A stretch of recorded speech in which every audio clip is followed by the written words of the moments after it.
Olá, boas tardes de novo. Vamos chegando. Olá, olá. Ei, que delícia. Bom, o quê? Pode... Maravilhoso, Caio. Com Gente, certeza você pode oi, tudo bom? falar. Você pode. A Gente, gente desculpa. deixa. É rapidinho, é só para falar uma coisa que o Nup, gente, assim, acho que Lindeza, lindeza. Fala aí. como qualquer grupo, ele é feito pela galera que cola, então não achem que é só tipo, vamos colar pro grupo de estudos, assim, também, se quiser pode colar. Mas assim, a gente se forma e é legal que outras pessoas assumam. Então, se vocês tiverem propostas dentro da temática, também podem chegar junto, a gente ajuda a organizar, faz eventos e tudo mais, assim, tipo, não é só um convite do tipo, a gente organiza, vocês vêm, é do tipo, vamos todo Não. mundo organizar. Era essa só que eu queria colocar. Excelente. Gente, é um pessoal muito legal. Vocês precisam muito se aproximar e fazer coisas muito legais, todo mundo junto. É isso que eu estou dizendo. Muito bom. Vocês não vão se arrepender, porque é uma galera muito boa, muito boa. É gente, é daquela gente que é bom estar perto, sabe? É isso. É esse povo do NUP. E também Lídia, essa outra doutoranda que aqui está hoje, maravilhosa. Sou suspeita dessa apresentação. Caio, Rodrigo, Lídia, sou muito suspeita, muito suspeita. Mas aqui estamos com Lídia Ganhito, doutoranda aqui do Instituto de Artes, que vai falar com vocês a respeito de internacionalização. Lídia é rata de edital, então ela é ótima para dar dica de edital para vocês. E, enfim, é uma querida, então vou deixar aqui a palavra para a Lídia. Muito obrigada pela presença, viu? Imagina, obrigada pelo convite. Oi, gente. Oi, Rita. Oi, Caio. Oi, todo mundo. Carinhas fechadas que eu não vejo. Vou falar aqui para esse mosaico de nomes. Mas tudo bem, depois que a gente sobreviveu à pandemia, acho que a gente sobrevive a tudo, né? Então acho que eu sobrevivo a isso. Deixa eu apresentar aqui. Vocês estão vendo? Estão, né? Certo. Sim, sim. Ótimo.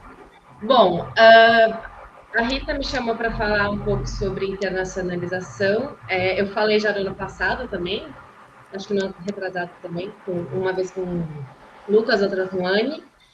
E, bom, eu vou compartilhar com vocês algumas das coisas que eu fui aprendendo, porque uma das coisas importantes de saber sobre a internacionalização é que não existe um caminho já traçado, simples e fácil, que você fala, se eu fizer isso, vai dar certo. Eu acho que o processo de internacionalização ele exige bastante dedicação, no sentido que você tem que ter muita vontade de descobrir os caminhos, porque nenhum deles vai estar,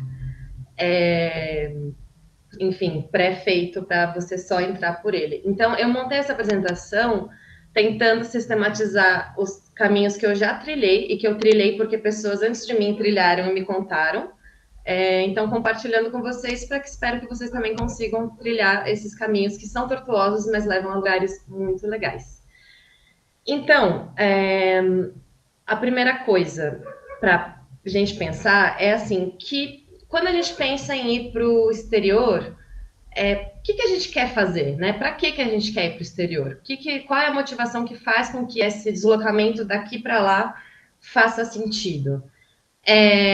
Eu acho que a gente sempre pensa, né? Eu quero aperfeiçoar a língua estrangeira, eu quero conhecer outra cidade, conhecer como que é a vida cultural nessa outra cidade, criar redes. Claro, isso é como se fosse uma consequência da sua mobilidade internacional.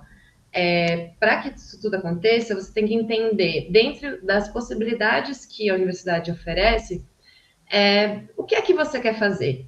Então, você quer participar de disciplinas em outros lugares, você quer, ou outros tipos de atividades formativas, isso pode ser um caminho. Você quer participar em congressos, em eventos, você quer se aproximar de um grupo de pesquisa no exterior, você quer publicar artigo em conjunto com uma pessoa que, né, que cursa, seja uma pessoa brasileira que está no exterior ou seja uma pessoa estrangeira, você quer fazer seu estágio docência numa outra universidade, que não seja no IAA Unesp, você quer estar participando desses escritórios de pesquisa dos grupos do exterior e se aproximar dessas pessoas, enfim, eu acho que o primeiro ponto para se perguntar é isso, o que eu estou a fim de fazer, para que eu quero viajar? Pensando que, enfim, tentando ser rápida aqui, mas eu sempre me perco um pouquinho nas direções, porque assim, a gente tem no Brasil uma universidade muito forte, muito potente. Então, se a gente quer ir para fora, para quê? O que a gente está buscando lá fora? Porque eu acho que a gente já saiu desse momento em que a gente se achava, né, que lá fora as coisas acontecem e aqui. Não, aqui a gente faz coisas muito relevantes e muito importantes. Então, se tem a vontade de ir para outros lugares, é entender o que você pode aportar para esses programas e o que esses programas podem aportar para você, né? É um caminho de ida e volta. Eu acho que isso é importante para a gente também se valorizar enquanto instituição, enquanto pesquisadoras, enquanto pessoas que estão fazendo, né, conhecimento científico de muita qualidade aqui onde estamos fazendo. Dito isso, uma vez que você se perguntou isso, é importante entender quais são as formas que você tem de realizar isso. Então, se você entra no site da Unesp, você tem essas possibilidades essas categorias de mobilidade internacional. Eu acho aqui um pouco complicado, então eu fiz do meu jeito, que eu consigo entender melhor. Então, eu vou explicar nessa apresentação nessas categorias, que meio que contemplam todas as que estão ali em cima, mas acho que um pouquinho mais destrinchado a partir das coisas que eu fui aprendendo ali ao longo do tempo. Então, eu vou falar aqui desses 4 especificamente, né? Do doutorado sanduíche, do estágio de pesquisa ou capacitação, da cotutela ou dupla titulação e da mobilidade acadêmica. Lembrando que tudo isso eu estou falando a partir das coisas que eu fui aprendendo. Então, também, se alguém aqui fez alguma dessas experiências e puder dar também a sua, né, vivência, eu acho que ia ajudar, porque cada vez que você faz um processo, ele é diferente.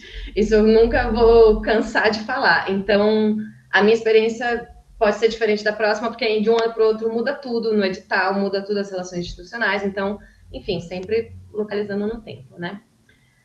Mas vamos lá. O doutorado sanduíche, eu acho que ele é o mais famoso, né? É a estrela dos tipos de mobilidade internacional. Ele é caracterizado por ser uma estadia temporária numa universidade estrangeira para você desenvolver parte da sua pesquisa sob supervisão externa. Então, na mesma forma que você tem a pessoa que te orienta aqui, você vai, sob a orientação de uma outra pessoa, que vai te inserir nessa rede de pesquisa dentro da universidade onde essa pessoa trabalha, para que você, enfim, possa ampliar o escopo da sua pesquisa ou aprofundar ele em relação com esse contexto. É isso. Como que você pode ir? Tem muitos jeitos de ir, mas um jeito que está funcionando agora, que está aberto agora, que abriu no ano passado e que provavelmente vai abrir de novo, é esse programa institucional de doutorado sanduíche no exterior, da CAPES. Eu pus aqui um resuminho do que ele oferece, para a gente também entender, porque às vezes, assim, eu vou explicando o que ele é, mas é importante também entender como que ele é, para a gente conseguir escolher qual é o tipo que funciona para a gente, né? Então, se você faz um doutorado sanduíche, você vai ficar ou de 4 a 6 meses, ou de 4 a 9 meses no exterior, tem essas 2 janelas. Você vai ganhar uma bolsa de mais ou menos 1.300 euros ou dólares por mês, dependendo da localidade para onde você for. Esse valor, tem uma tabela lá super complexa, que é adicional de localidade, não sei o que e tal. Mas, assim, eu pus uma média para a gente conseguir fazer uma base comparativa. Além disso, você ganha auxílio de deslocamento, auxílio de instalação, auxílio de seguro-saúde e, dependendo de para onde você for, um adicional de localidade. Tem o linkzinho aqui, depois eu vou mandar o link dessa apresentação aqui no chat, e aí vocês podem olhar os links. Uma outra forma que você tem para ir para o exterior é fazer um estágio de pesquisa ou capacitação. que é um intercâmbio de pesquisadores em formação com grupos de pesquisa no exterior. Qual que é a diferença dele para o doutorado sanduíche? Isso é uma coisa que para mim foi muito difícil de entender, na verdade, porque eles são muito parecidos. Mas, assim, pelo que eu compreendi, o doutorado sanduíche, ele é mais associado diretamente à sua tese, né, à sua pesquisa em si, o seu texto. O estágio de pesquisa capacitação, você pode ir para fazer outras coisas relacionadas à sua pesquisa. Você pode ir com uma bolsa FAPESP, se você for bolsista já da FAPESP. A partir do 6º mês de vigência da sua bolsa FAPESP, você pode pedir essa bolsa BEP. E você pode ficar até 12 meses no exterior. Quando eu fiz esse estágio de pesquisa e capacitação, eu fiz pelo CapSprint, que pelo que eu entendi, ele não está mais disponível da forma como ele era. Não sei agora como ele vai ser reformulado ou não, mas botei aqui para, enfim, para ter uma memória de como foram feitas as coisas e também porque pode abrir algum edital muito parecido com esse daqui a pouco, né? Então, deixa aqui como um caminho possível. Com o CapSprint, você podia ficar até 12 meses. Eu acho que tinha um mínimo de 1 mês, se eu não me engano. De 1 a 12 meses. E o que eu fiz quando eu fiz esse estágio de pesquisa e capacitação? Eu fui para a Universidade de Barcelona, onde eu fiz o meu estágio de docência.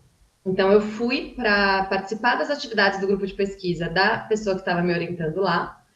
Enquanto eu estava fazendo, em uma dessas atividades que ela organizou para que eu fizesse enquanto eu estava fazendo o meu estágio de capacitação, foi dar aulas, acompanhar, né, aulas de graduação, que eu pude depois validar como meu estágio de docência. Então, uma das possibilidades de que esse estágio de pesquisa e capacitação me proporcionou. Além disso, eu participei de diversos grupos de pesquisa associados à universidade e também associados enfim, a outras instituições que me interessavam enquanto eu estava na cidade. Participei de muitas palestras, fui a muitos lançamentos de livros, organizei um congresso e comprei uma mala inteira de livros.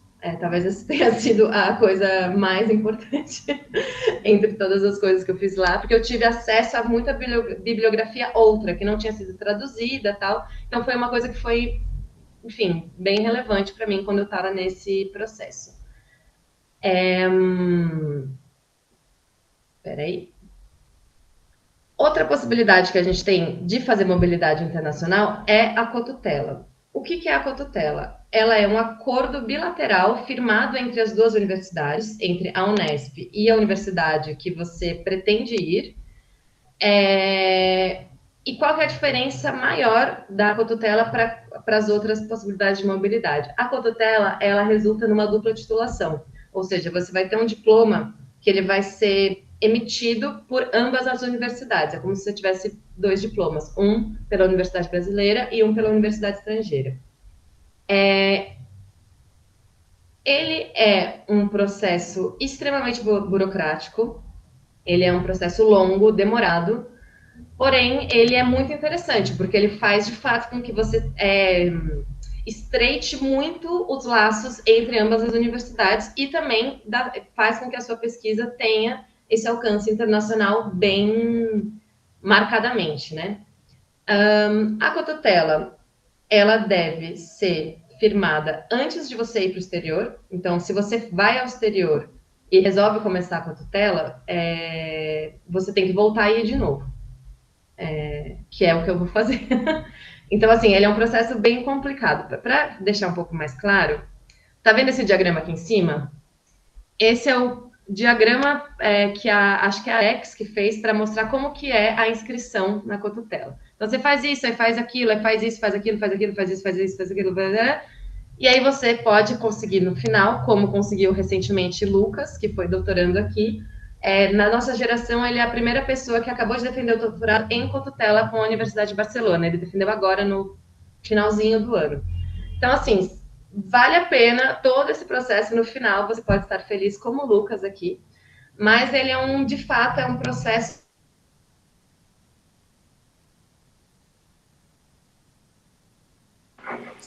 Travou, minha gente. Acho que sim, que caiu. Caiu, né? Ô, será que Lídia tá sabendo? Eu vou mandar um recado para ela. Voltei, Vamos. gente. Ah, que Caiu. bom, que bom, que bom. Ah, que susto, que susto. Vamos Não, lá. caiu a luz. Bom, enquanto eu reinicio meu computador aqui, eu vou ficar pelo celular. Peraí, só um segundo, gente. Desculpa. Caiu a luz. Bom, a privatização das empresas de energia sempre dão nisso, né? Mas, enfim, a Cotutela, retomando, né? Então, a gente teve recentemente o doutorando Lucas, que defendeu o doutorado dele em Cotutela com a Universidade de Barcelona. Até onde eu sei, é a primeira pessoa do IA-Unesp que fez esse processo. Eu estou aprendendo com ele a fazer, eu estou tentando fazer, estou no caminho de fazer, estou quase lá, mas ainda lutando um pouco com a burocracia. Então, enfim, não tenho as informações até o final desse processo. Quando eu sobreviver, eu conto para vocês. Mas isso tudo para dizer que ele é o mais complexo de todos, por quê? Porque ele de fato resulta, burocraticamente, ele tem mais peso, né? Então, claro, isso resulta em alguma outra dificuldade de você conseguir firmar ele. Hoje em dia, até onde eu entendi, na Unesp inteira tem 77 processos de cotutela em andamento e três completos e 3 em andamento.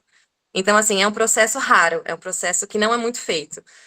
Mas, quem sabe, nós aqui do IA Unesp vamos, né, pegar a frente disso e se tornar um instituto com muita relevância nesse caminho. Porque vale muito a pena, porque é muito legal. Porque você, de fato, cria redes muito sólidas de pesquisa e internacionalização. Ó, eu consegui ligar aqui meu computador de novo, mas eu ainda não estou conseguindo entrar novamente na chamada por aqui para compartilhar minha apresentação. Mas tudo bem. Deixa eu ver. Só um segundo, gente, perdão. Agora vai. Ótimo.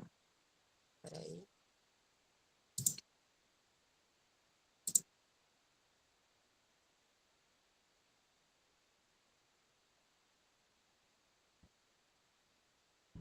Oi. Certo. Voltamos. Com um breve intervalo comercial. Vocês estão vendo a minha apresentação? Ainda não. Ainda não. Agora sim? Agora sim. Ótimo, legal. Bom, então, peraí, voltando. Então, aqui.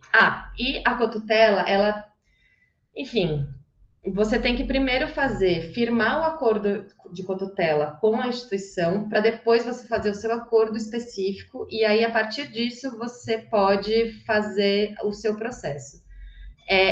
A Unesp já tem esse acordo geral firmado com esses países que estão listados aí. Dentro de cada um desses países, tem algumas universidades com quem eles já têm firmado. Então, se vocês entrarem lá no site da ProPG, na parte específica de cotutela, eu vou botar o link aqui que eu esqueci de colocar. Mas vocês conseguem ver quais são essas universidades. E aí, com isso, vocês conseguem entender quais que seriam o caminho mais simples ou mais complicado para você fazer esse processo. Se alguém tiver interesse específico na cotutela e quiser falar comigo depois, a gente pode conversar, porque só isso já daria 45 minutos para explicar detalhadamente, mas é só para vocês saberem que existe.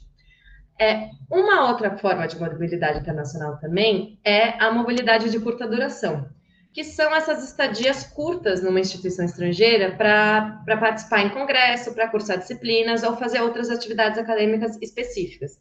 Então, não é algo relacionado assim, à sua pesquisa como um todo, não é um processo de aproximação institucional tão forte, é uma coisa pontual que você vai lá para fazer e retornar. Alguns exemplos de mobilidade de curta duração. A UIP, que é o Programa Magalhães de Mobilidade Acadêmica, está com uma chamada aberta agora, que fecha no dia 20 de abril, para mobilidades que aconteçam entre 1º de julho e 30 de novembro. A UIP, ela paga o valor da passagem, ela não dá um auxílio de diária, um auxílio de hospedagem, ou paga taxas do eventual congresso que você vai, mas ela paga a passagem, até 1.200 euros. Lembrando que são entre países da Iberoamérica, então, se eu não me engano, para a Europa, Espanha e Portugal e América Latina também. E você pode fazer mobilidades entre 20 dias e 11 meses. Como essa é uma bolsa que não tem auxílio financeiro de permanência, né? Então você não ganha dinheiro para estar lá, ela faz mais sentido, né? Me parece, para estadias mais curtas, né? Então, eu, no ano passado, fui financiada pela UIP para esse congresso, que foi a 2ª edição do congresso que eu realizei quando eu fui na primeira vez para Barcelona, quando eu estava pela Capsprint. Eu me organizei com essas pessoas da Caladona, que é um centro feminista lá em Barcelona, e a gente fez esse congresso, que é o Congresso de Investigações Lesbianas, Trans, Bi e Queer. Isso foi no primeiro ano. Para o 2º ano, eu voltei para essa organização, financiada pela UIP, para fazer a 2ª edição. E aqui, bom, aqui é todo mundo, aqui sou eu falando da minha pesquisa, e aqui é a gente apresentando o trabalho do FIGAS, que é um grupo de pesquisa que eu desenvolvo aqui junto com o Pacore, junto com Mariana Pugi, que a gente vai falar dele, acho que quarta-feira também, falar enfim, as coisas que a gente faz. Mas uma das coisas que a gente fez foi apresentar esse trabalho desse grupo de pesquisa que é realizado aqui no IAUNESP. E foi muito bacana, depois que a gente fez essa apresentação, inclusive, teve 2 pessoas de lá que se interessaram pelo grupo e passaram a participar do grupo de forma remota, claro, por terem escutado a nossa apresentação. Então, foi uma coisa super legal e super importante para consolidação do nosso trabalho, para também aumentar o alcance das coisas que a gente tem feito. Outra possibilidade de financiamento que existe tem a jornada tem a AUGM. A AUGM é a Associação Universitária Grupo Montevidéu, que é uma associação de universidades latino-americanas, exclusivamente latino-americanas, que promovem, enfim, várias atividades. No ano passado, eles realizaram em Tucumã, na Argentina, as jornadas de jovens investigadores, que eles juntam, se eu não me engano, são 300 pessoas de 51 países para falar das suas pesquisas, e eu fui financiada pela Arex, o edital vem via Unesp, né? Eu vim aqui. Fui apresentar o meu trabalho, aí sim eu fui apresentar a minha pesquisa especificamente. Enfim, foi muito legal, foi incrível. Não sei nem o que dizer, assim, foi super emocionante esse auditório, e esse é um evento bem político, assim, é bem bonito. Esse ano, as jornadas vão ser realizadas no Brasil, elas vão ser em Porto Alegre, então a mobilidade não será internacional, mas ainda assim recomendo que vocês deem uma olhada quando abrir esse edital para participar desse evento, porque é um evento muito bacana. A OGM também esse daqui acabou de fechar, né, porque está sendo realizado, mas provavelmente daqui a pouco vai abrir esse edital, que é uma mobilidade de estudantes regulares de mestrado e doutorado para cursar um período acadêmico em outra universidade da Associação Universitária Montevidéu, então América Latina. Então, são períodos de 15, 30, 45, 60, 75 ou 90 dias, e eles te pagam esses R$5.100 em parcela única para você ir. Então, isso é para você ir participar, fazer uma atividade formativa em alguma dessas universidades. Então, é como se você fosse cursar uma disciplina em alguma das universidades parceiras. Esse eu não fiz, mas parece muito legal. Enfim, em resumo, como é que eu faço, afinal? Meu Deus. Primeira coisa, escolher entre todas essas possibilidades, qual que é o tipo de mobilidade que você se interessa, né, que te interessa para sua pesquisa, que interessa para o seu plano de vida, para as suas vontades, para os seus desejos. Depois que você entender isso, você escolhe qual é a universidade que você quer ir, aí você localiza o edital que te permite ir para essa universidade, você começa a preparar a sua documentação, elabora o seu projeto e seu plano de estudos. Com isso pronto, você entra em contato com a universidade estrangeira para realizar a inscrição, E aí, após você receber o aceite, você pode preparar a viagem, a documentação e, quando voltar, fazer a prestação de contas. Vou destrinchar um pouco esse passo a passo, que eu já fiz um, né? Agora eu vou fazer os outros. Como que você escolhe a universidade? Apesar de eu ter falado que você primeiro escolhe a universidade e depois você acha o edital, às vezes é o contrário, né? Porque às vezes aparece um edital muito interessante, você fala, achei aqui, vou para essa universidade. Então, o 1 e o 2, eles são meio intercambiáveis, assim, né? Depende um pouco ovo e a galinha.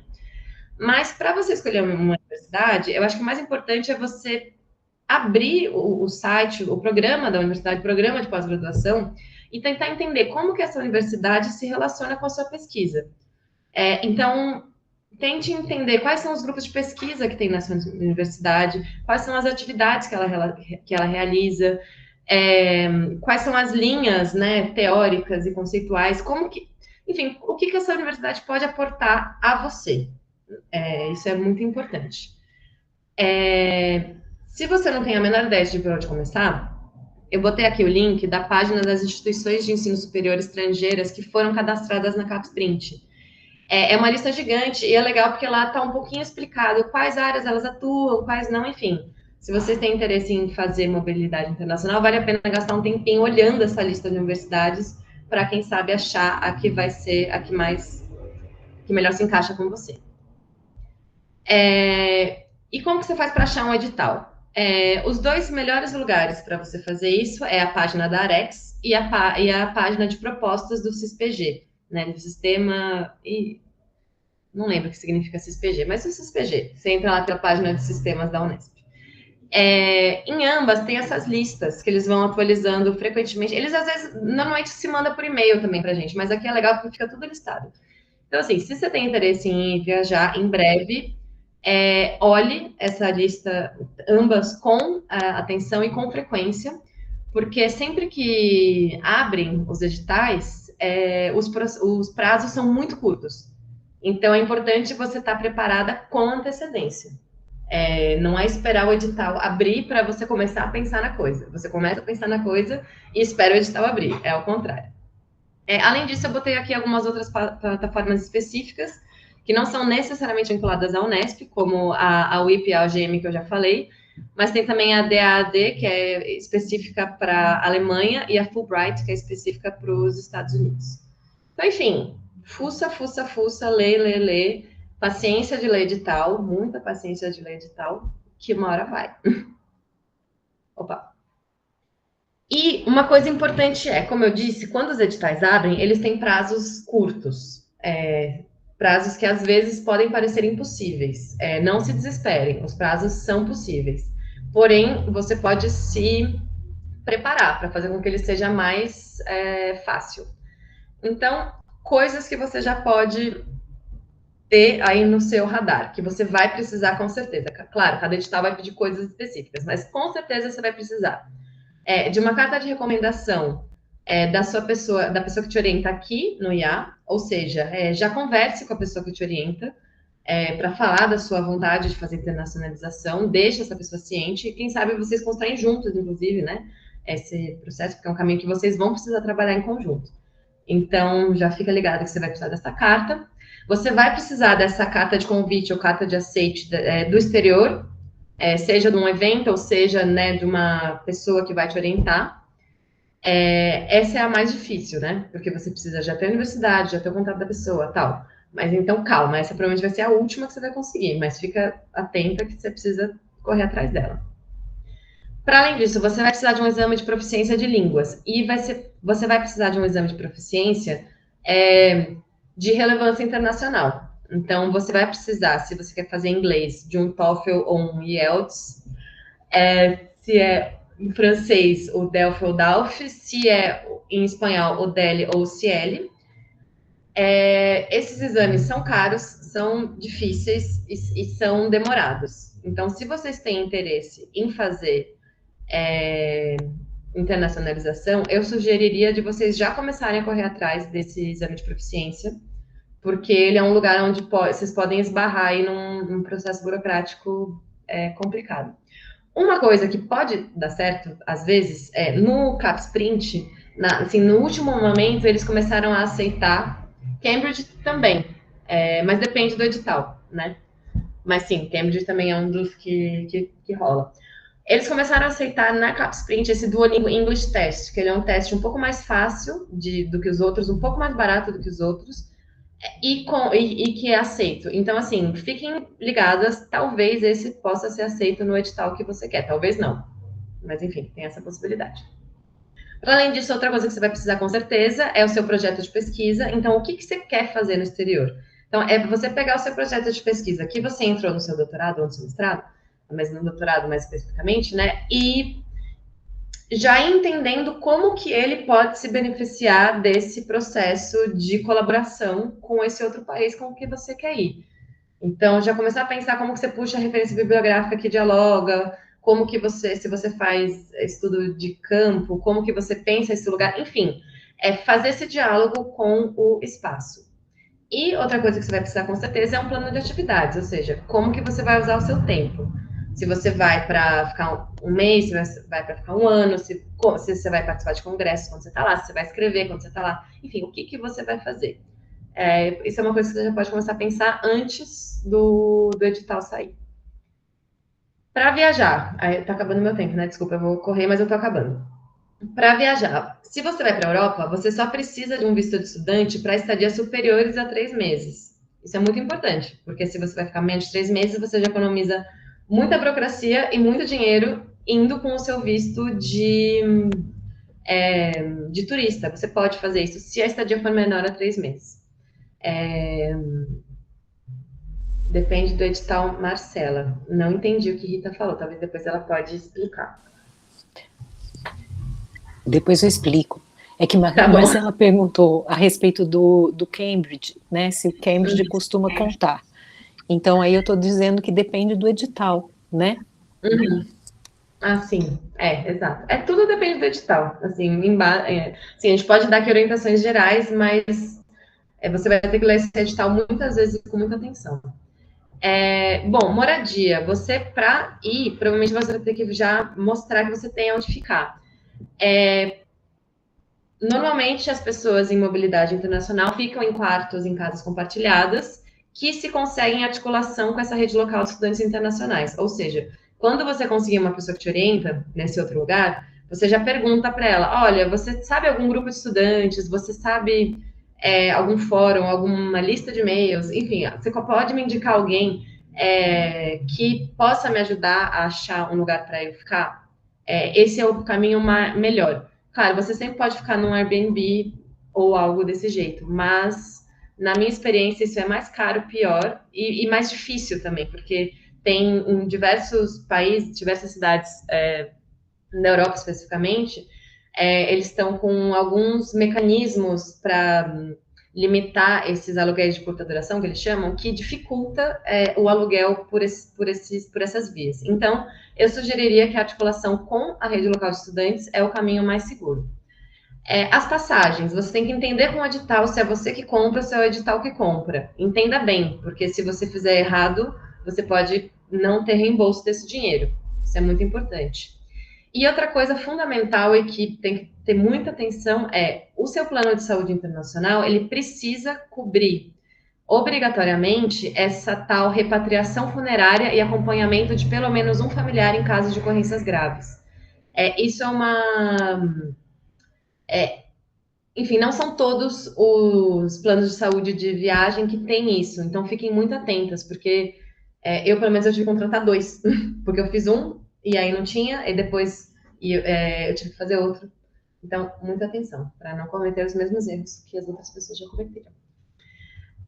E quando você voltar, o que você vai precisar fazer? Você vai precisar apresentar um relatório de atividades para o PPGA, né, ou para o seu PPG. Dependendo da bolsa que você conseguiu, você vai precisar de pareceres, tanto da sua orientação daqui, quanto da sua orientação do exterior, afirmando, essa pessoa cumpriu com o estágio, etc. Você vai precisar apresentar a documentação da sua viagem. No meu caso, eu tive que apresentar um scanner do ticket físico da passagem. Espero que para as próximas eles mudem isso, mas já fica a dica, guardem aqueles papeizinhos todos, guarde tudo, tudo, tudo.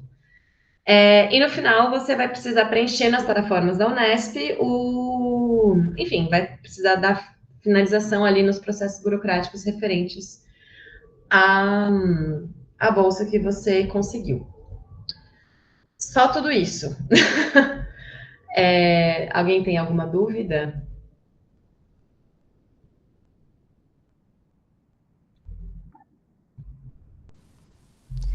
Eu imagino que muitas. A Nina levantou a mão, vamos lá. Oi, Todas. tudo bem? Oi, tudo. Obrigada por mostrar e tá bem detalhadinho, assim, eu adorei, até printei aquele 1, 2, 3, 4 que você colocou. Eu tenho uma dúvida, bom, primeiro para entender uma questão sobre tempo, eu cheguei 5 minutinhos depois do início da sua fala. A primeira dúvida é, você está no doutorado e que ano que você está? Eu vou falar tudo primeiro, tá? Rapidinho. Primeiro, você está no doutorado, que ano que você está, para entender um pouco sobre os tempos. Outro ponto, se dentro do teu projeto de doutorado para ingresso, você havia já colocado, por exemplo, um cronograma ou em algum lugar assim que você tinha a intenção dessa mobilidade internacional e depois você foi ver qual era de fato, enfim, de acordo com os editais abertos, mas se você já tinha mencionado isso no projeto para ingresso. Essas são as duas dúvidas. Muito obrigada. Bom, eu estou no terceiro ano, então lá para o final, né? Já estou bem adiantada. Eu estou no doutorado, né? E eu estou até olhando aqui se eu pus, porque eu lembro, sim, porque quando eu entrei no doutorado eu já sabia que eu tinha essa vontade, eu já sabia que eu tinha esse interesse. Então, quando eu fiz o projeto, eu coloquei lá uma previsão de período de sanduíche, mas muito abstrata, porque eu não sabia de nada. Tanto que eu nem fiz o sanduíche, eu fiz a mobilidade de capacitação, né? Então, assim, são coisas que a gente vai descobrindo ao longo do processo. Mas, sim, eu já tinha tido a intenção, porém, eu acho que isso, é muito difícil você já entrar no programa sabendo como você quer fazer essa internacionalização, porque ela é muito específica. Então, eu acho que é normal esse caminho de você ir descobrindo um pouquinho, mas tem que dar uma corrida, porque, assim, no primeiro ano eu já comecei a olhar para onde e como eu queria ir.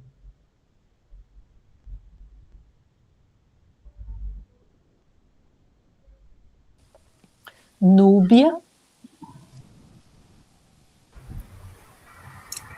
Cadê? Oi, tudo bom? A minha dúvida é a seguinte, eu estou ingressando no mestrado, eu queria saber se essas oportunidades todas se aplicam também a pessoas do mestrado e a partir de que momento que é interessante começar a pesquisar essas oportunidades. Então, para o mestrado, aí Rita me corrija se eu estiver equivocada. Eu fiz o mestrado durante a pandemia, então não fiz nada. Então, eu não sei muito bem, mas eu sei que para o mestrado, eu acho que as mobilidades de curta duração fazem mais sentido. Até onde eu entendo, até onde eu não me recordo de ver editais para a Unesp de mestrado sanduíche, por exemplo. O de capacitação, talvez, mas eu não sei te responder muito bem, porque os de mobilidade de curta duração, com certeza. Os outros eu não sei, que talvez o Caio saiba, que levantou a mão.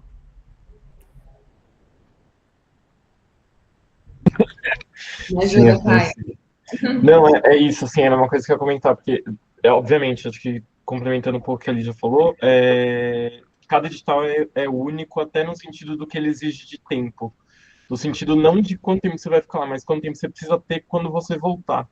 Então, uma coisa que, por exemplo, os editais, eles normalmente não permitem que você faça se estiver no seu último ano, porque ele entende que a viagem vai atrapalhar a sua pesquisa.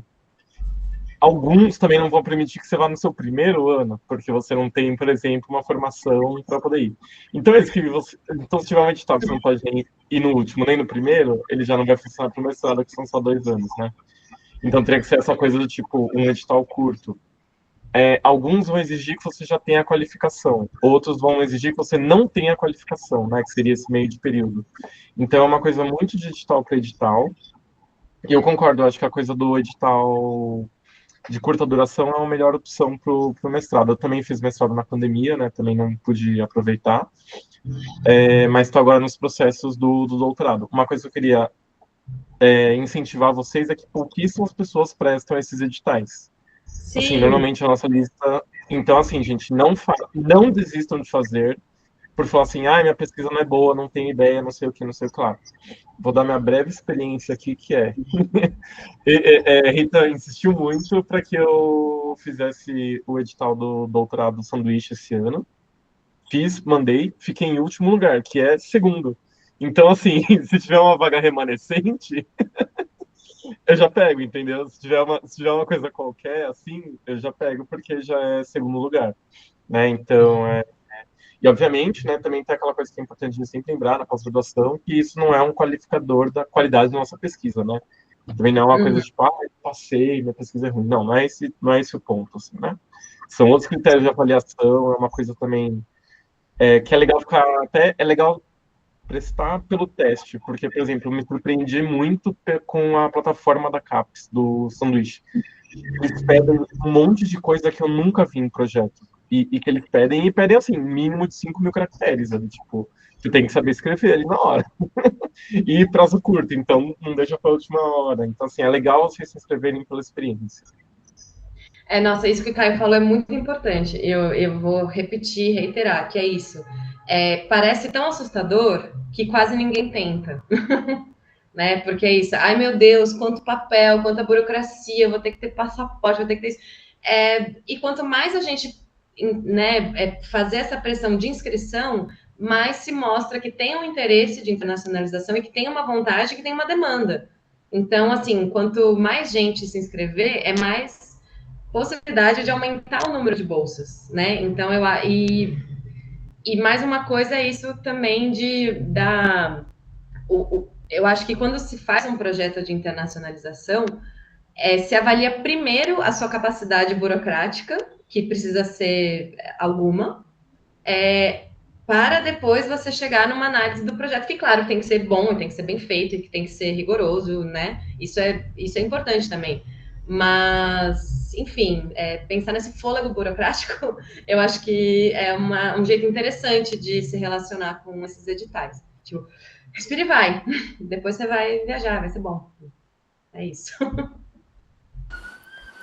É isso. Muito obrigada, Lídia. Eu vou aqui encerrando, mas não é porque eu vou encerrando aqui essa parte, nesse nosso momento aqui, que essa conversa vai estar encerrada, né? Então, outras dúvidas que vocês tenham, tudo isso a gente vai estar à disposição. E daqui a pouquinho vem o Renan, do escritório de pesquisa, que também nos auxilia em relação à internacionalização. Então, também essa conversa vai continuar. A Marcela Pires pediu esse material, Lídia, que você apresentou. Ela perguntou se você pode disponibilizar, tá bom? Então, se você puder, a gente manda para todo mundo. Pronto, a Lídia... Bom, meu Deus, esse povo é muito maravilhoso. É muito maravilhoso. Enquanto eu estou aqui, indo como fubá, como dizia minha avó, a galera já chega com a polenta frita e com a cervejinha. Gente, muito obrigada, viu? Lídia, maravilhosa, apresentação incrível. Caio, obrigada pelas complementações e pela força aqui para as pessoas se animarem, porque é isso mesmo, dá trabalho, dá, mas também a gente tem aí um retorno que é muito legal, né? Que é muito importante, que é a gente ir para o mundo, para a gente entrar em contato com universidades, contextos universitários outros. Então, assim, vale muito a pena mesmo, viu? Muito obrigada, Lídia, demais, de novo, mais uma vez. Brigadíssima, brigadíssima, Caio.